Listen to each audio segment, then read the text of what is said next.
నమస్తే, welcome to ఏఐటీవీ. ఈరోజు గాంధీ భవన్లో ఎవరైతే మొన్న జరిగినటువంటి ఎలక్షన్స్లో ఓడిపోయినటువంటి ఎమ్మెల్యే క్యాండిడేట్లు ఎవరైతే ఉన్నారో వాళ్ళందరితో కూడా ఈరోజు పొన్నం ప్రభాకర్ అధ్యక్షతన ఒక మీటింగ్ అయితే జరిగింది. సో ఆ మీటింగ్ సారాంశం ఏంటి, మరి బయటకు వచ్చారో మీటింగ్ కంప్లీట్ అయ్యి.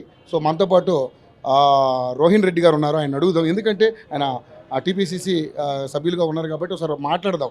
అసలు లోపల ఏం జరిగింది, దేని మీద ఈ మీటింగ్ జరిగింది అనేది ఆయన అడిగి క్లారిటీ తీసుకున్నాం. సార్ నమస్తే అండి.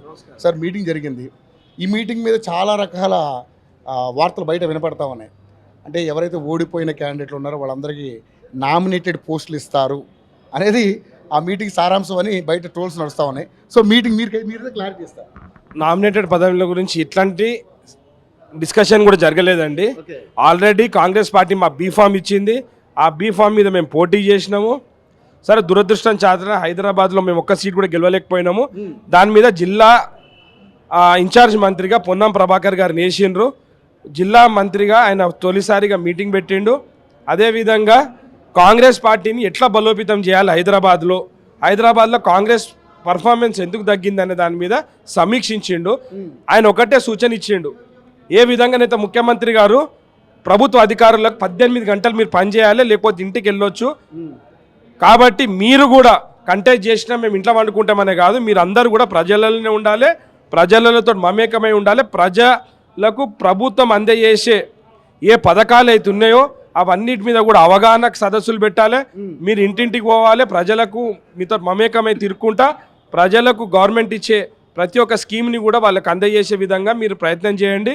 ప్రజలకు ఏమైనా సమస్యలు ఉన్నా కానీ కూడా జిల్లా మంత్రిగా ఆయన దృష్టికి తీసుకురామని చెప్పి డెఫినెట్గా అవన్నీ కూడా నెరవేర్చే విధంగా పొన్నం ప్రభాకర్ గారు చేస్తామని చెప్పి మాకు హామీ ఇచ్చిండ్రు. కాబట్టి 15 మంది కంటెస్టెడ్ క్యాండిడేట్లు ఈరోజు పార్టిసిపేట్ చేయడం జరిగింది.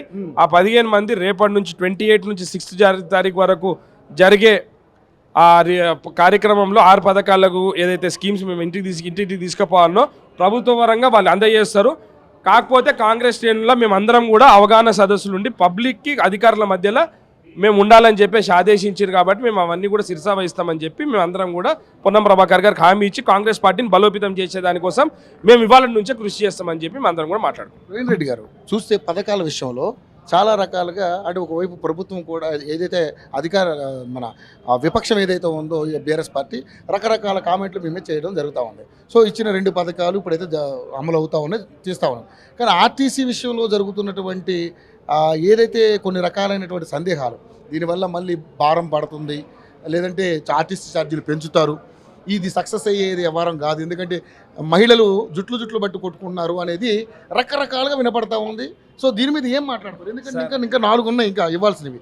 సో 100 రోజులు కాకముందే ఇన్ని ప్రాబ్లమ్స్ వస్తున్నాయి. ఇంకొకటి 6 నెలల వరకు మిమ్మల్ని టచ్ చేయనన్నటువంటి విపక్షం ఈరోజు 10 రోజులుగా మేము దాడి మొదలుపెట్టింది ఏంటి? సార్, నేను ఒక మాట చెప్తున్నా, వాళ్ళవన్నీ కూడా డ్రామాలు స్టార్ట్ చేసిండ్రు.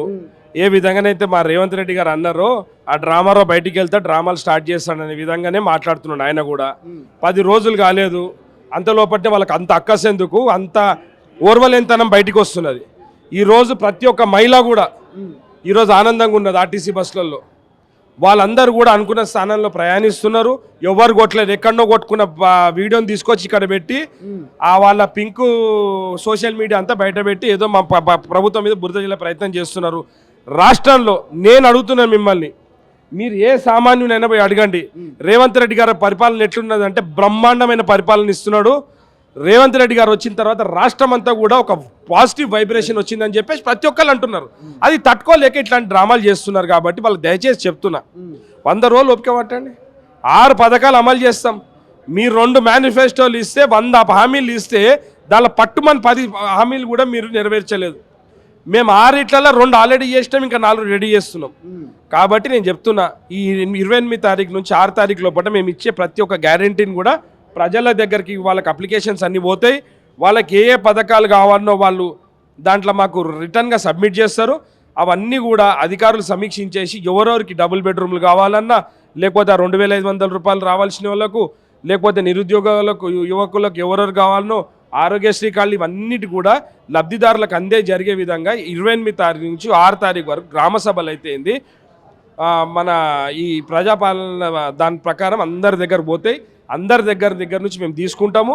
తీసుకొని లబ్ధిదారులకు అన్నిటి కూడా 100 రోజుల లోపల అమలు చేసే విధంగా రేవంత్ రెడ్డి గారు క్యాబినెట్ మంత్రులు అందరూ కూడా ఇదే పనిలో ఉన్నారు. దానిలో భాగంగానే పెద్దలు పొన్నం ప్రభాకర్ గారు కూడా హైదరాబాద్లో కూడా మీరు చాలా గట్టిగా పోవాలి, ప్రతి డివిజన్లో పోయి కూర్చోవాలి, పబ్లిక్ని అందరిని అవేర్నెస్ చేసి ప్రభుత్వ పథకాలన్నీ వాళ్ళకి చేరే విధంగా కూడా మీరు కృషి చేయాలని చెప్పి ఆయన విజ్ఞప్తి చేశారు. కానీ ఇప్పుడు మీరు 2500 మహిళలకి వాళ్ళ అకౌంట్లో వేస్తామంటున్నారు.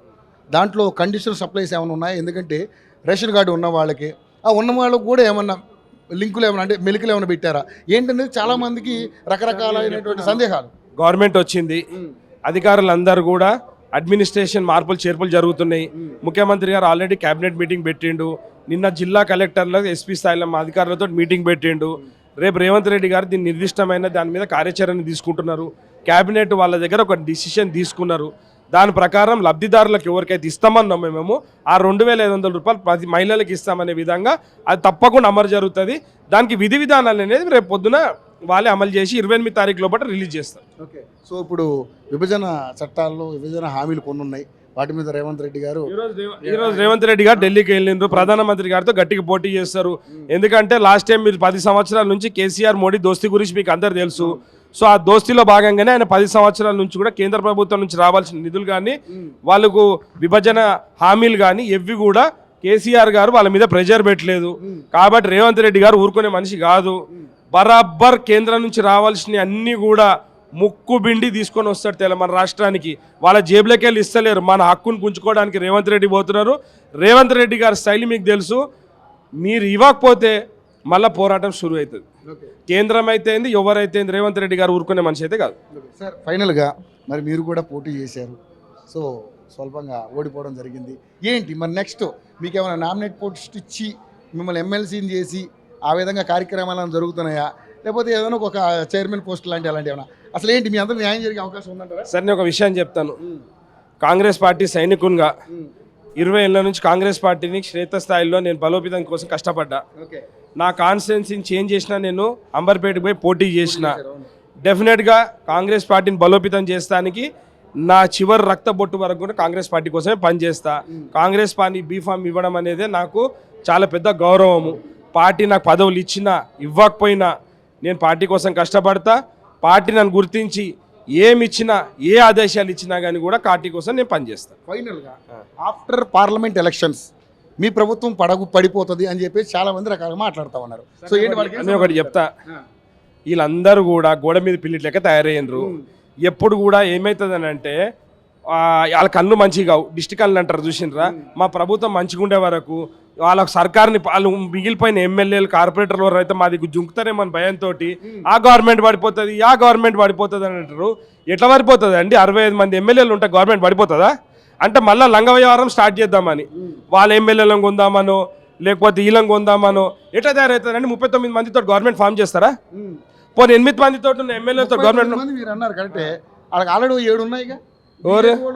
మీరే కదా బీజేపీ బీఆర్ఎస్ సార్ బీజేపీ ఎంఐఎంలు కలుస్తారా? కాదు, బీజేపీ ఎంఐలు ఎప్పుడైనా కలుస్తారా? కలుమనండి.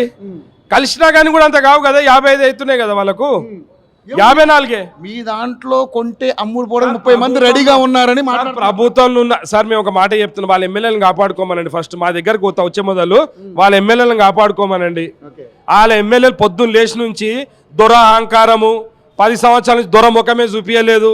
మా దగ్గరకు వచ్చి చాలామంది ఎమ్మెల్యేలు కానీ కార్పొరేటర్లు కానీ వాళ్ళు ఎంత అసహ్యంగా మాట్లాడుతున్నారంటే దొర అహంకారం అణిగింది, దొర తిమ్మిరి దిగింది, మంచిగా అయింది, దేవుడు చూపిస్తాడు అని వాళ్ళు అన్న మాటలు నేను బయట పెడితే బాగుండదు.